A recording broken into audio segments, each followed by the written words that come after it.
Yeah, it was a big win, one that we were excited about, and one where we needed a lot of different people to step up. So now we can sit back and hope for the best. What happened when you kind of went to the injury time for a little bit? Kind of walk us through that play and kind of what you were being evaluated for? Just landed on my head a little bit, and sometimes when those situations happen, they scare you a little bit. So I was just making sure we were all good. We saw you get out of the stand and you just go back up. Was there any thought that you were going to get out of that game? No, I mean, after the first 15 seconds of being down, I realized I was all good. What was there any thought like at that point where you should fight through whatever you needed to try to? There's nothing that was going to keep me out of the game at that point. Yeah. When you guys saw the 4-8, you said the cornerstones of this organization would be remembered for having handled this. Are you happy with the response that you've gotten from guys in the locker room? I am. I think we have had, our great players playing great. For the most part, they have all year, but we've had some young guys step up in spots, and that's been, they've been showing a lot of promise, and so that's exciting to have some of those guys step up like that, and guys that we're going to be counting on. You guys went right down the field on the first drive. Did they make adjustments after that? They kind of kept out of when they went in the red zone, it was kind of tough. Yeah, they did. And they did a good job. That front is really good. So that was a game where you got to catch it and get it out, get it to your guys, and let them go make plays. Our execution in the red zone wasn't good enough. That's kind of the story of the game. I'm not sure how many field goals we kicked, 3 or 4, something like that. So, if we convert a couple of those into touchdowns, that's a different game. Would like to have finished that game on offense and punch those into the end zone, but our defense stepped up and picked up the slack. Through the first 12 games, the team that a lot of your teams are hard on was the team's inability to finish. But the last 5 games, especially tonight, what's been different? Well, our defensive young guys and guys that have played great in the past have started playing well. And then Trey Hendrickson, after tonight, I don't know who else is going to win Defensive Player of the Year other than him. He was incredible tonight. Anytime that he didn't have chip help, he was getting to the quarterback. What do you think this team is capable of if they are able to grab that 7th AFC playoff spot? We know the talent that we have. We've been in those spots before. I know that if we get in, we can make some noise with the players and coaches that we have in this building, and we just got to hope for some help tomorrow and sit back and watch it. Can you walk us through what these next 24 hours are going to be like for you? Because Zach said he's already going to start prepping for Buffalo. So for you, are you going to start on Buffalo, or are you going to wait and see what happens? I'll go in tomorrow and do my normal post-game routine. I'll lift and get my body right, and then go back and watch the games with the guys and see where we're at. What do you think that feeling's going to be like tomorrow, knowing that it's kind of out of y'all's control? You kind of just have to hope for the best. It's not ideal, but we've put ourselves in this position, so it'll be relaxing. We've won the last 5. We won today. Put ourselves in a spot to potentially get in with some help. It's the odds are long, but we got a shot. If y'all don't get in, how would you view the season, given how you guys did this season? When you look back and totality of it, if it doesn't end up working out in y'all's favor, how would you view how the season went? Anytime you don't make the playoffs, it's a failure. That's what you're aiming for every year. That's why you work so hard, is to be at your best in the end. And these last 5 weeks we just weren't able to find an extra win early in the season that would put us in a better spot. Do you find yourself this week, as you think about having to watch for help, thinking back to a game from September, do you find yourself going back gosh, any one of those, right? Do you do that to yourself, or are you able to keep that out? Yeah, unfortunately you do. Just like with anything that doesn't go your way in anybody's life, whether it's football or anything, you look back on the decisions that you made that could have been different and played out differently. That's hindsight. Everybody has that.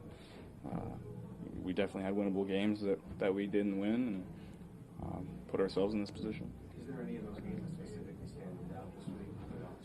I wouldn't say anything specifically. Is it going to be weird rooting for the Chiefs tomorrow? I wouldn't say weird. We know the situation. I don't know how many guys are playing for them. Hopefully some, but we'll see. Because of the uncertainty, and you don't know when the next time we're going to talk to you, if you don't make the playoffs, what are you hoping the approach from the rest of the organization is this offseason as you guys embark on a really important one, given some of the contract stuff going on with some of your best players? Yeah, those conversations will be had, and that's some thinking that we all have to do going into the off season about what we think is best for our team and our organization, and we'll get to that after tomorrow and see where we stand, and then take some time to critically think about that. So Zach went down the locker room, went out to find him. You usually see that post game. What was kind of the gist of kind of why he wanted him out to the I don't know. He just said good job. That was basically about it. What's it been like? I mean, how would you describe Zach throughout all of this? Being 4-8, now into 5 months. I mean, what's that relationship been like this year? Given how long we've known each other, how has that kind of developed? Yeah, he's been the same through it all. Whether we win or we lose, he's always himself. I appreciate that about him. Our relationship is as good as it's been.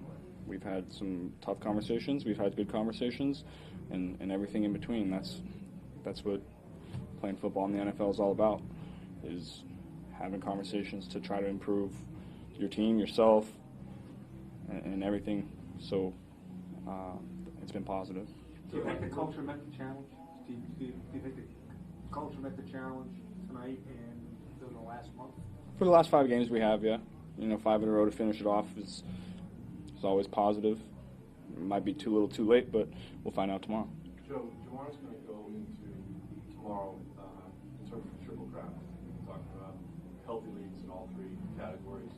Can you talk about what that was like, kind of helping him to this point, and your satisfaction in helping him put his best foot forward in that pursuit?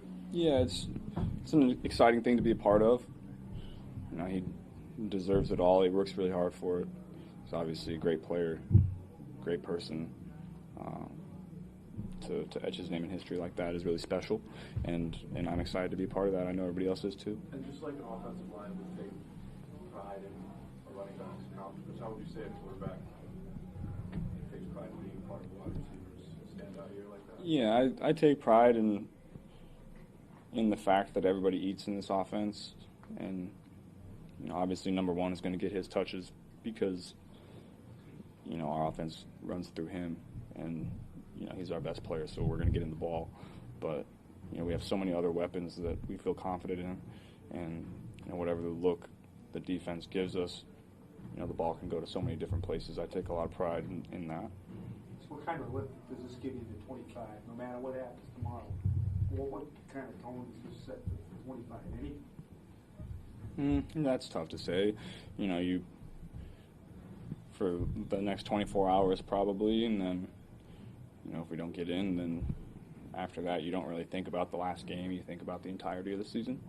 Are you stunned at how well this year's went for you? I mean, there's a lot of uncertainty coming up for his injury. What's it like looking back on everything you've had to play through over the injury report the entire year? I mean, how would you kind of describe how the year went for you? Did you envision it ending up this way all the way back to training camp? I thought I'd have my best year. I think I did. I don't think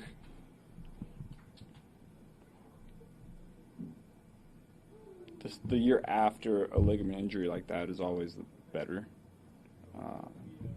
I threw it well this year. I still think I can throw it way better. Early in the season, you're still getting a feel for how that wrist is feeling. You're breaking up scar tissue. You're doing a lot of different things to help it, and it gets better as the season goes. So I expect next year to be better. That's how it was with my knee. That's how ligament injuries typically go.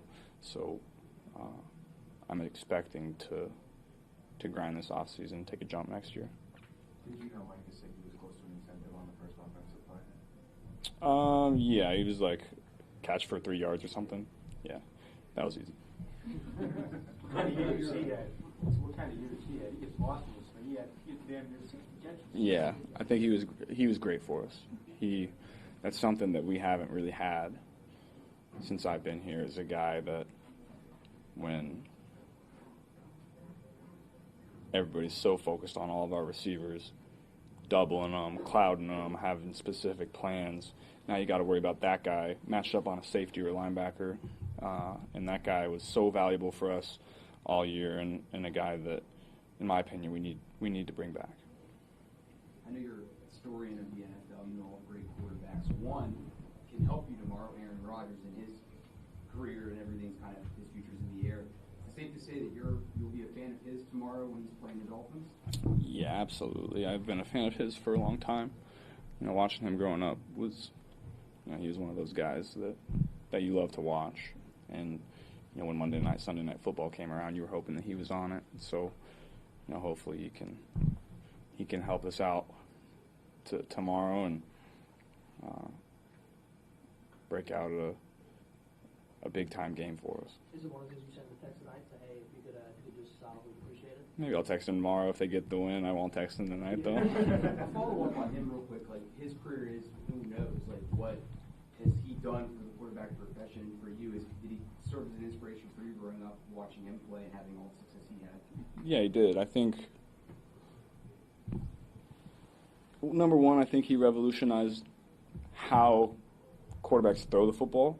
I think the way that high-level quarterbacks coach it now, quarterback coaches coach it now, is because of how he did it. And so I haven't had a chance to sit down and talk to him about that, but I would love to sit down and talk to him about his journey of his throwing motion, how he figured that out. I think also, he's a really good person to look up to as far as just being yourself and how to handle this whole fame football thing. It's not easy. You go through a lot of things in adversity, and he seemed to stay the same through it all, and that's something that I aspire to. Don't necessarily. You don't have to agree with everything that everybody says or does to have admiration for how they do it. Tonight could have been the last time you and T were together. T just said he'd like to be here if it works out. Why would you like to be able to keep him here and what would that mean to you? Well, number one, we started this whole thing together. We came in together, and we've built this thing from the ground up. And you don't want to make a habit of letting great players get out of the building, just like I said earlier in the week. T's a great player and a guy that does everything the right way and works really hard for it. When you have a guy like that, you just can't let him get out of the building. He's a one-of-a-kind person, one-of-a-kind player, and one that we really count on and is an integral part of what we do around here. So hopefully we can make that happen. Dave Lapham here, and every day I am grateful for my experience to have played professional football. As a player, I realized self-motivation, leadership, and appreciating your teammates are key. At First Star Logistics, you can use those same attributes to create the life you want for you and your family. Build your future by working hard like I did. You'll see results both on and off the field. Call First Star Logistics today and be part of our winning team. Opportunity knocking.